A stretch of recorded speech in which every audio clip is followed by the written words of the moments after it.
To start this off, I'm going to address my first question to Sabine Dall'Omo, who is CEO of Siemens, Southern Africa.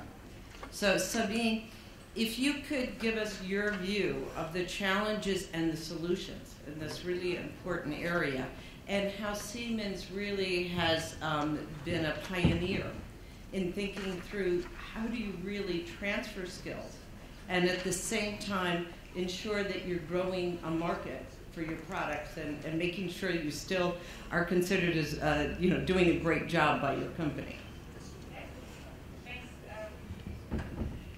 Just have to switch my phone on here. Thanks for Siemens, maybe the ones who do not know who we are. We are electrical company. We in the energy business, in the healthcare business, industrial applications, and transport, what we call mobility. Since 155 years in South Africa, our company exists globally since more than 165 years. So we are definitely in for the long haul. And I think what is important when we look at South Africa and specifically also Africa, we basically are represented in 7 African countries with several regional organizations as well as offices which we have in other countries. In total, we have representations in Africa in 23 countries. So if you look at Siemens and our history we have in South Africa and the transfer of skills, it's very important that you have a consistent approach. Because, I mean, when you look at South Africa, we have the scorecard, we have the BBBEE legislation, which just got a little bit stronger as of 1st of May.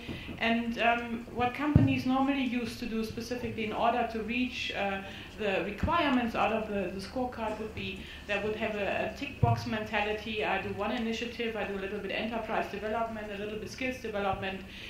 But these matters, in some of the instances, they were not related to each other. And for us, it's really important to say we use the scorecard as Siemens as one part, what is an integrated road forward from employees development, skills development within our employees base, but also skills development with our customers. And we have the colleagues from ESCOM, for instance, we do quite a bit with Rotec together in order to recapitalize the company in order to have that kind of knowledge to do maintenance, basic things themselves, also to transfer knowledge from our base, which we have worldwide available. So that's one of the parts.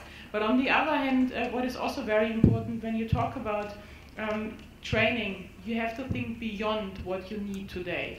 You have to think in training schemes.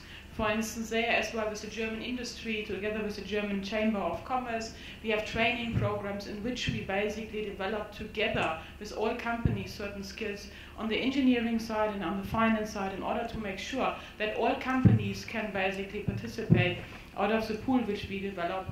And what is also important to look at the universities, here specifically the ones which train on our side, specifically the engineering part. We do not finance right now, as we have discussed, the finance faculties, but specifically on the engineering side, because when you talk about projects and everything what's going on in Africa, I mean, first of all, you have a situation that the projects have a pretty long lead time. So when do you want to get experience? I mean, sometimes between the first idea and the tender is 10 years.